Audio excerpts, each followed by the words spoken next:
आज संविधान दिवस के इस अवसर पर मैं सबसे पहले तो इंडिया अपना देश जो है बीइंग इन डेमोक्रेटिक कंट्री सभी मैं जनता को बहुत बहुत बधाई देता हूँ। 26 जनवरी 1949 को ये संविधान जो है अपना पार्लियामेंट में पास हुआ है और तब से लेके इस संविधान का गाइडेंस का मुताबिक हमारा पूरा जनता को जो राइट्स के बारे में अपना अपना फंडामेंटल राइट्स और ड्यूटीज़ के बारे में इसका जो कानून है उसको बना के लोगों को जस्टिस मिल रहा है।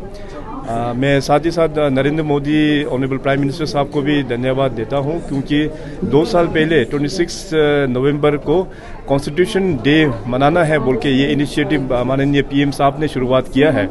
हम सबको पता है कि डेमोक्रेसी में कॉन्स्टिट्यूशन जो होता है वो हमारा बैकबोन होता है। जो भी कार्य करना होता है एज पर कॉन्स्टिट्यूशन उसका मुताबिक हम सबको काम करना होता है।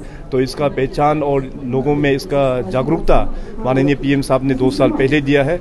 और साथ ही साथ मैं अपने ऑनरेबल स्पीकर साहब डिप्टी स्पीकर साहब को भी बहुत कॉन्ग्रेचुलेट करना चाहेगा। इस बार का जो कॉन्स्टिट्यूशन डे जो है ऑलमोस्ट मंथ लॉन्ग उन्होंने यहाँ पे आयोजन किया है। इसमें वेरियस एक्टिविटीज़ ऐसे राइटिंग डिबेट और वुमेन एम्पावरमेंट के बारे में, मेंटल हेल्थ के बारे में और बहुत सारा यूनिवर्सिटीज़ और आरजीयू को भी जुड़ा, बहुत सारा स्टूडेंट्स को भी जुड़ा, महिला लोगों को भी जोड़ते हुए इन लोगों को एम्पावर्ड किस प्रकार से करना चाहिए और कॉन्स्टिट्यूशन के बारे में लोगों को जानकारी देने का बहुत सारा चीज़ यहाँ पे ऑनरेबल स्पीकर साहब का इनिशिएटिव से हुआ है। Sir, out of 60 MLAs only 4 MLAs women जो पार्टिसिपेशन है, तो ये इस चीज़ के लिए कल सिंपोजियम भी हुआ, तो आप क्या कहेंगे क्योंकि ओनली 4 एमएलएस विधायक हैं वुमेन से, उनको भी आगे आना चाहिए। मैं कल का प्रोग्राम जो है क्योंकि सोशल मीडिया में चल रहा था तो इवनिंग को मैंने रिकॉर्डेड वर्जन को देखा and I have seen that function.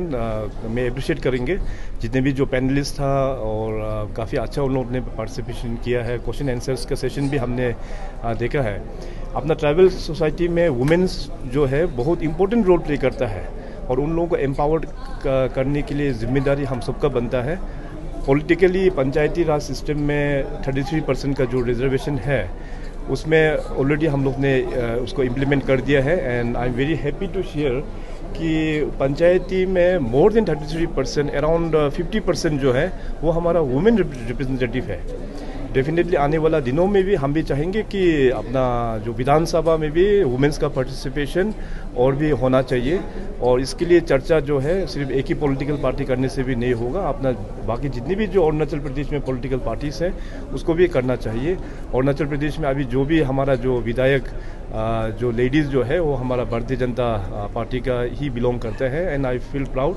और आने वाला दिनों में भी डेफिनेटली इस मैटर को हम पार्टी में भी रखेंगे कि आने वाला दिनों में वुमेन को और भी हमारा लेजिस्लेटिव में किस प्रकार से जुड़ा जाए। Sir, regarding the miss use of sir आज जो freedom of expression and speech है सोशल मीडिया में जो आजकल चल रहा है कि एक दूसरे को अब्यूज़ करना और ये सब जो चल रहा है आजकल, ये जो स्पीच का फंडामेंटल राइट जो मिस यूज़ हो रहा है उसके बारे में आप क्या कहेंगे? देखिए, डेमोक्रेसी में अपने अपना जो फ्रीडम ऑफ स्पीच जो है वो अपना फंडामेंटल राइट है, वो होना चाहिए।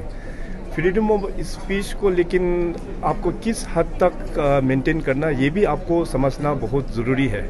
अभी फ्रीडम ऑफ स्पीच है बोल के आप पूरा आप आउट ऑफ वे जाके बहुत चीज़ आप बोल देंगे जो रिलेवेंट ही नहीं है, तो इस प्रकार का प्रैक्टिस भी नहीं होना चाहिए।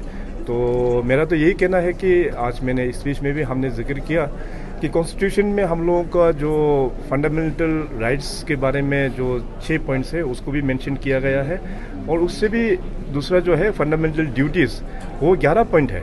अभी लोग जो है फंडामेंटल राइट्स के ऊपर ही ज़्यादा ध्यान देना लग गया है, फंडामेंटल ड्यूटीज़ को बाय एंड लार्ज थोड़ा हम लोग भूल रहा है। सो इस कॉन्स्टिट्यूशन डे में हम सबको फिर दोबारा हम लोगों को एक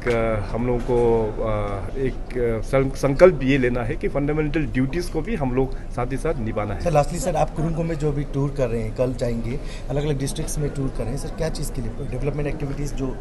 हाँ बिल्कुल जी, क्योंकि बीच में जो कोविड 2 साल हो गया उसमें तो हम सबको पता है कि उसमें टूरिंग करना हमको भी पॉसिबल नहीं हुआ था। तो पिछले साल से मैं टूर करना शुरू हो गया है और आप सबको पता है कि नवंबर और दिसंबर एक अच्छा मौसम हो जाता है अरुणाचल में टूर करने के लिए। तो अकॉर्डिंगली मैंने टूर जो है वो शुरुआत कर दिया है। अभी बहुत जल्दी मैं फिर कुरुंग में डिस्ट्रिक्ट भी जाऊंगा, इसके बाद फिर लेपरादा डिस्ट्रिक्ट, फिर सियांग बेल्ट में भी फिर हम जाएंगे। तो बेसिकली ये टूर करने का जो मेन जो मकसद जो है कि गवर्नमेंट और पब्लिक का बीच में वो गैप नहीं होना चाहिए। क्योंकि मैं एक एस मुख्यमंत्री मैं हमेशा ऑफिस में ही बैठते रहूँगा, तो लोगों को अपना मुख्यमंत्री का जो क्लोजनेस जो है उन लोगों को भी हमको एक्सप्रेस करना पड़ेगा, और उन लोगों का ग्रास रूट में किस प्रकार से बैठ रहा है, एक्चुअली चैलेंज जो है हम लोग सरकार जो है अच्छे से एड्रेस कर पा रहा है कि नहीं कर पा रहा है, उस चीज़ को जाके देखना समझना वो मेरा ड्यूटी बनता है, और इसी चीज़ के लिए मैं टूरिंग में जाता हूँ। As the Chief Minister of Arunachal Pradesh, I'm sure you're aware of the Delimitation Act, which was amended on 2002, but it's still not implemented in various northeastern states, including Arunachal Pradesh. So, under your leadership, will you be taking any initiative to look into this matter in the upcoming elections? Delimitation process जो है वो government of India का वो वहीं से initiate होता है। Last time जो डिलिमिटेशन जो हुआ था तो अरुणाचल का आपने ठीक बोला, उसमें शायद हो नहीं पाया क्योंकि उसमें वेरियस कारण के फैक्टर्स के माध्यम से। रिसेंटली गवर्नमेंट ऑफ इंडिया ने डिलिमिटेशन प्रोसेस जिस स्टेट का छूट गया है उसमें करना चाहिए बोल के एक इनिशिएटिव तो स्टार्ट तो ज़रूर हुआ है, मगर अभी का टाइम में हम लोग डिलिमिटेशन अगर करते हैं तो it will be based on 2001 census I think. तो अभी तो हम लोग का आबादी काफ़ी बढ़ गया है, अभी 2021 का जो सेंसस है उसका अभी सेंसस होना भी बाकी है और रिपोर्ट आना बाकी है। तो हम चाहते हैं कि जो डिलिमिटेशन जो होना ही है तो it should be based on the latest census, that is 2021 census. तो आई थिंक बाय 2026 जो ओवरऑल कंट्री का डिलिमिटेशन जो प्रोसेस होगा आई थिंक उसमें हम लोग कर पाएंगे। पंचायत वुमेन पार्टिसिपेशन का अभी बात किया सर, कल भी जो है इसका ऊपर में जो वर्कशॉप रखा गया था, तो अभी ऐसा भी सुनने पे आ रहा है प्रदेश में, अभी जैसे आपने भी रखा है 50% जैसे वुमेन का पार्टिसिपेशन बढ़ गया है पंचायत में, लेकिन ऐसा भी आ रहा है सर कि जस्ट सीट को बढ़ाने के लिए रिप्रेजेंट करने के लिए वुमेन आगे आ रहा है, लेकिन पीछे में बैक स्टेज पे लड़का ही काम कर रहा है, मेल ही इसमें डोमिनेटिंग रोल प्ले कर रहा है। इस पर आपका क्या मैसेज है? ये आपने बहुत सही पॉइंट यहाँ पे रखा है, और आई थिंक कल टेक्निकल सेशंस में भी ये सब बात का भी चर्चा हुआ है। तो इसे कहीं जगहों में कहीं डिस्ट्रिक्ट में हमको भी देखने को मिल रहा है कि रिजर्वेशन का नाम में औरत लोग तो आगे आ जाते हैं, मगर ऑफिस वगैरह और जो जिस प्रकार से उनको जो ग्राम सभा या ग्राम पंचायत जो बैठाना है उसमें जो है उनका हस्बैंड या कोई रिलेटिव कोई जेंट्स ही एक्टिव रोल लेता है, जो कि ऐसा होना नहीं चाहिए। We are talking about women empowerment. तो देखिए कुछ भी जिस जब शुरुआत होता है तो हिंड्रेंस आएगा, और ऐसा भी नहीं है कि पूरा वुमेन जो पंचायत में जो है वो लोग सभी लोग नहीं आ रहे, ऐसे भी नहीं है, कुछ ही लोग होगा।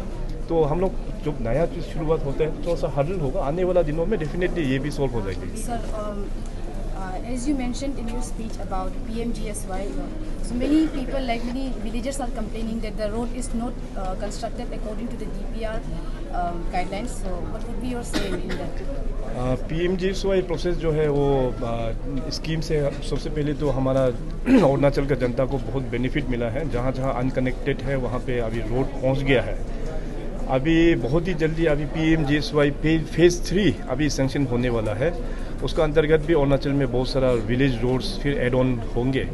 अभी मेरा आपने जो सवाल उठा है क्वालिटी ऑफ वर्क के बारे में, मैं सभी मीडिया चैनल्स के माध्यम से अपना अरुणाचल के पब्लिक को ये बताना चाहेगा, नॉट ओनली इन PMGSY, बाकी जितने भी जो हमारा सरकारी जो काम चल रहा है उसमें अगर आपको किसी को भी लगे कि उस काम जो है एज़ पर डिज़ाइन ड्राइंग का मुताबिक स्पेसिफिकेशंस का मुताबिक नहीं हो रहा है तो आप इमीडिएटली जो एग्जीक्यूटिव डिपार्टमेंट को कंप्लेंट दर्ज कीजिए, कंसर्न मिनिस्टर को भी दर्ज कीजिए, और जिला प्रशासन है हर एक डिस्ट्रिक्ट में उनको भी आप दर्ज कीजिए। और साथ ही साथ नॉट ओनली दिस, अपना अपना ट्राइब्स का जो CVOs होता है वो लोग भी इस बात को उठाना चाहिए।